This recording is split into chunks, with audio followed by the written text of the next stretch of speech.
अस्सलाम वालेकुम students, this video is for class 9 A and B both.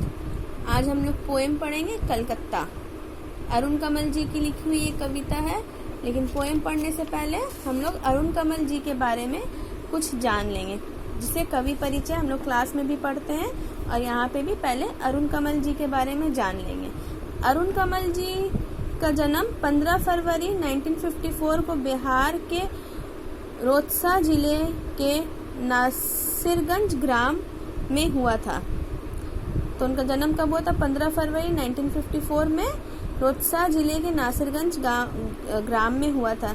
ये आधुनिक कविता के बहुत ही लोकप्रिय कवि रह चुके हैं। ठीक है, ये आज भी अभी तक ये जीवित है, ये है अभी जिंदा है ये कवि। और इन्होंने बहुत सी भाषाओं में कविताओं को अनुदित मतलब ट्रांसलेट किया है। ठीक है, इनकी कविताएं बहुत ही रोचक होती है। इनकी जो कविता संग्रह है वो 3 संकलों में बांटा गया है। 3 संकलों में इनकी कविता संग्रह को बांटा गया है। इनको बचपन से ही कविता लिखने की बहुत ख्वाहिश थी। इनकी जो कविताएं हैं उनको 4 कविताएं पुस्तकों में बांटा गया है। अपनी केवल धारा जो प्रकाशित हुई थी 1980 में, अपनी केवल धारा जो है एक बुक है कविता का इनका, जो 1980 में पब्लिश्ड हुआ था। उसके बाद आया था सबूत। सबूत कब पब्लिश्ड हुआ था? 1989 में। 1989 में सबूत पब्लिश हुआ था। और पहला कविता से लेके एक बुक को लिखने में उन्हें 9 साल का गैप लगा था। 9 साल के गैपिंग के बाद उनका दूसरा कविता संकलन आया था सबूत। सबूत एक ऐसी पुस्तक है जिसमें छोटी छोटी बहुत सारी कविताएं हैं, और वो कविताएं ऐसी कविताएं हैं जिन्हें देखकर लगता है कि हमारे प्रतिदिन की छोटी छोटी घटनाओं पर आधारित है। हमारे रोजमर्रा की जिंदगी जो है, इसमें जो छोटी छोटी घटनाएं हम लोग की जिंदगी में रोज होती है, उसी पर आधारित सारी कविताएं हैं। उसके बाद इनका आया नए इलाके। नए इलाके इनका प्रकाशित हुआ 1996 में। तथा पुतली में संसार, ये इनका चौथा प्रकाशित है। ये भी इनका प्रकाशन है, ये भी इनकी पुस्तक है।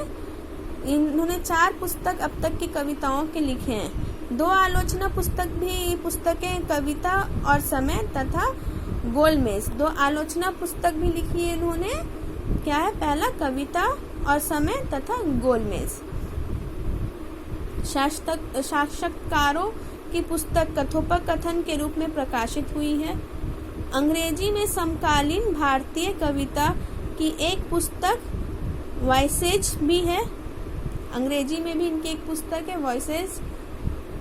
अनेक देशी विदेशी भाषाओं में कविताएं तथा कविता पुस्तकें अनुदित है। बहुत सारी देशी विदेशी भाषा मतलब फॉरेन लैंग्वेज में, या फिर अपने देश के ही बहुत सारी अलग अलग लैंग्वेजेस में इन्होंने अपनी कविता या दूसरी कविताओं को भी अनुदित किया, मतलब ट्रांसलेट किया है। कविता के लिए भारत भूषण अग्रवाल पुरस्कार, इन्हें कौन कौन सा पुरस्कार मिला? भारत भूषण अग्रवाल पुरस्कार, Soviet land Nehru award, Shrikant Varma स्मृति पुरस्कार, रघुवीर सहाय स्मृति पुरस्कार, शमशेर सम्मान और नए इलाके के पुस्तक के लिए 1998 का साहित्य अकादमी पुरस्कार भी मिला इनको। इनका जो नया इलाका जो बुक निकला था, तब इनको 1996 में ये बुक निकला था, और 1998 में इनको साहित्य अकादमी पुरस्कार भी मिला था। संप्रति पटना विश्वविद्यालय में अंग्रेजी के अध्यापक रहे थे, और ये पटना विश्वविद्यालय पटना यूनिवर्सिटी में ये अंग्रेजी के अध्यापक एज अ इंग्लिश टीचर वहाँ पे काम भी किए हैं। तो ये था इनका जीवन परिचय। कवि अरुण कमल जी का ये जीवन परिचय है। ठीक है, कौन सा बुक कब संकलन हुआ ये भी बता दिए हैं। अपने केवल धारा 1980 में, सबूत 1989 में, नए इलाके 1996 में। ठीक है, ये सब चीज़ आप लोगों को याद रखना है, ऑब्जेक्टिव्स में ये सब आ सकता है। ठीक है, अरुण कमल जी का डिस्क्रिप्शन, उनके बारे में पूरा जीवन परिचय जो है, अबाउट द ऑथर जो आप लोग पढ़ते हैं, कवि परिचय, ये कंप्लीट हो चुका है। अब हम लोग आएंगे कविता की ओर।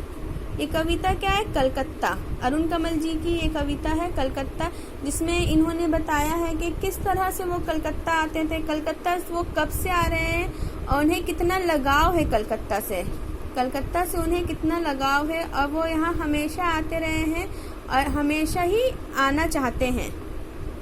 वो पूरा विश्व घूम चुके हैं, सब जगह वो एक एक बार जाएंगे, लेकिन कलकत्ता वो बार बार आएंगे। क्यों? ये हम लोग इस कविता में पढ़ेंगे। जाऊंगा मैं जाऊंगा कोलकाता जाऊंगा, बार बार 100 बार कोलकाता जाऊंगा। यहाँ पे कवि कहते हैं कि जाऊंगा मैं जाऊंगा कोलकाता जाऊंगा। वो जाएंगे कोलकाता जाएंगे, बार बार नहीं 100 बार जाएंगे कोलकाता। मैं वहाँ तब से जा रहा हूँ जब वो कलकत्ता था, और कवि यहाँ पे तब से आ रहे हैं जब वो कलकत्ता था। ये जो पोएम है ये उनका बेसिस, उनके लाइफ के बेसिस पे, ये उनकी सत्य घटना पर ही है पोएम। मैं वहाँ तब से जा रहा हूँ जब वो कलकत्ता था, और कवि यहाँ कब से आ रहे हैं? जब ये कैलकाटा था। कोलकाता हाल फिलहाल इसका नाम चेंज हुआ है, कुछ दिन पहले इसका नाम चेंज हुआ है, लेकिन पहले क्या था? कलकत्ता था। और तब से कवि यहाँ पे आ रहे हैं, तब से जब वह बाइस्कोप के भीतर था। और कवि यहाँ तब से आ रहे हैं जब यहाँ पे बाइस्कोप चलता था। ठीक है, बाइस्कोप क्या है स्टूडेंट? बाइस्कोप एक टीना का डब्बा रहता था जिसके अंदर तस्वीरें चलती थी, और लोग उसमें, पहले जमाने में क्या होता था, ये चलता था और लोग उसमें अपना सर अंदर घुसाकर उसके अंदर तस्वीरें देखा करते थे। मैं वहाँ बाबा के कंधे पर बैठ कर गया, मैं वहाँ गालिब की पालकी पर सज कर गया। वो यहाँ पे कैसे आए? अपने पिताजी के कंधे पर बैठ कर आए और यहाँ गालिब की पालकी पर सज कर आए। यहाँ पे ये इसलिए कहा गया है क्योंकि वो जब अपने बाबा के कंधे पर बैठकर आते थे तो उनको वो गालिब का शायरी याद दिलाता था। गालिब की जो शायरी होती थी वो उन्हें याद दिलाता था। जब मेरे गांव से पहला टोल गया चटकल मजदूरों का, चटकल मतलब जूट फैक्ट्री, जो यहाँ हावड़ा में है, बहुत ही फेमस जूट फैक्ट्री, उसके बारे में बताया गया है। जब उनके गांव से पहला टोल चटकल का आया था, चटकल जूट फैक्ट्री में मजदूरों का जब पहला टोली आया था, ग्रुप आया था, सूत की गठरी पीठ पर लादे मैं भी महिषा दल तक।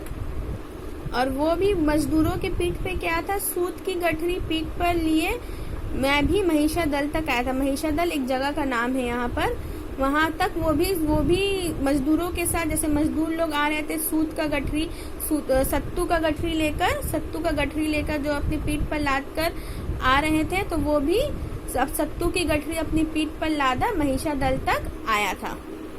अब भी याद है मुझे वो सुबह जब मैं हावड़ा में उतरा और चमके हावड़ा पुल का मस्तूल।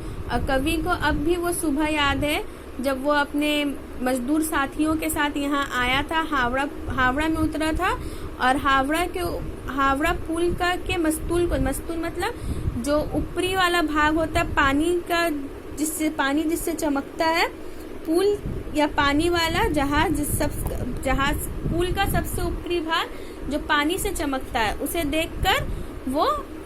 देखकर वो काफी आकर्षित हुआ था, और आज तक उसे वो चीज याद है। इतना पास कोलकाता इतना पास है उसके, गंगा में समाया हुआ सागर का अवक्षेप धरती का कंडमूल। और ऐसा लगता है कि वो गंगा में, कलकत्ता जो है पूरा गंगा में समाया हुआ है। तो वो कोलकाता को कहाँ देख रहा है, उसको कैसा लग रहा है?